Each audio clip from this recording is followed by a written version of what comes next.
Oi vittu, se on videolla, mutta se pitää olla näin. Tervetuloa Juhan keittiö. Tässä on limskahta mehua kuivas. Tässä on niinku höyry, tässä on 5 tuuleti. Tässä on pullo. Sä teet näin. Kuuntele ääni. No. Mikäs siellä napsaa? No, napsahti. Sitten me teemme ensimmäisenä laitetaan viinaa heti kunnolla viinaa. Sitä puolella se suurin piirtein. Siellä laitetaan kuumaa mustikkamehua päälle. Meneekö yli jo? Näin. Oho, nyt se tuli. Sitten laitetaan hella kakkosella. Se pysyy siinä. Se pysyy aikaisesti siinä. Lämpöisenä. Et se voi pikkuhiljaa sitten niinku... Tällä käydä siinä ottais pienet heijastukset.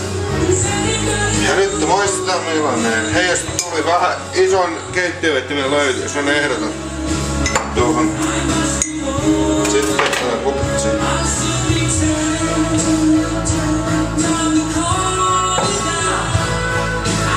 Vittu kun oli vitu hyvä saada. Noniin. Juhan keittiö päättyi tähän.